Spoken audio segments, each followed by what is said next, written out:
The dramatic final stage of the Spanish Vuelta cycling race was abruptly halted on Sunday due to a surprising and intense protest by pro-Palestinian demonstrators.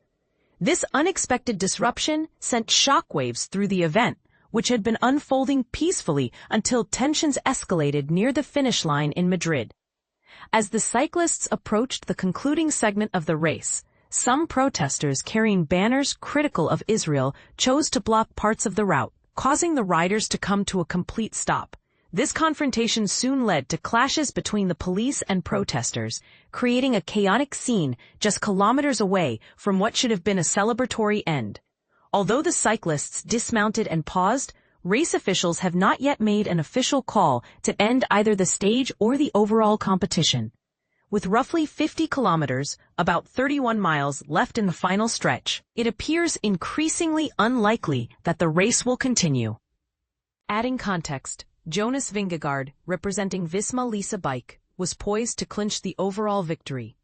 After solidifying a 1 minute and 16 seconds lead over challenger Joao Almeida on Saturday, the remaining segment was expected to be a largely ceremonial procession into Madrid.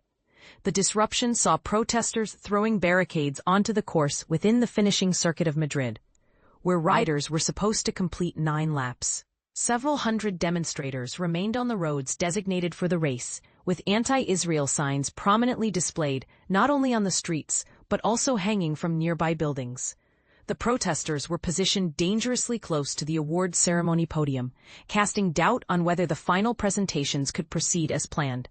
Initially, the race resumed briefly after an initial stoppage ordered by the organizers, but it came to a halt once again as discussions among police and officials unfolded.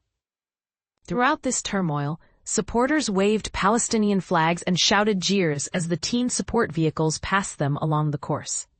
The authorities had anticipated such tension and deployed a robust security force of over 1,500 police officers ahead of the final day of the 3-week-long event. Early in the day, as the riders began what was supposed to be a 103.6-kilometer, 64.3-mile final stage starting from nearby Al Pardo, the atmosphere remained calm without significant incidents. What makes this situation particularly complex is that the Vuelta, a prestigious Grand Tour cycling event, unexpectedly became a focal point of international diplomatic conflict. The protests chiefly targeted the presence of the Israeli-owned team Premier Tech, which had already responded earlier in the race by removing the team name from its jerseys in an attempt to avoid controversy. Over the course of the last 11 days, 7 stages were disrupted or cut short, and more than 20 individuals were detained by police. One particularly dangerous moment occurred when a demonstrator carrying a Palestinian flag ran onto the road ahead of the racers, causing a crash involving 2 cyclists. Although they initially continued, one rider ultimately withdrew from the competition. Safety concerns related to these protests led to route changes throughout the race, including shortening the final stage by 5 kilometers, 3.1 miles, to mitigate traffic and security risks. To manage the crowd and ensure as much order as possible, heavy police presence was reinforced in Madrid, supplementing the 130 officers who had been traveling with the race.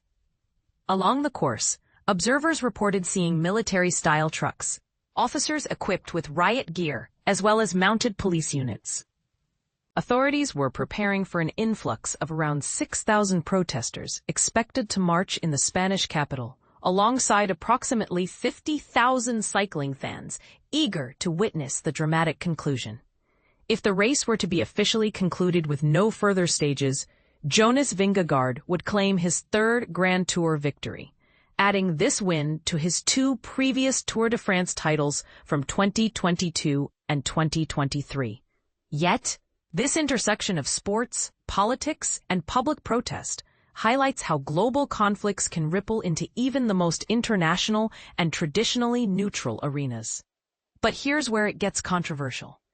Does a sporting event have an obligation to remain apolitical, or is it inevitable that athletes and competitions are touched by the wider world's conflicts? And what should organizers do when political protests threaten the safety and continuity of such prestigious events?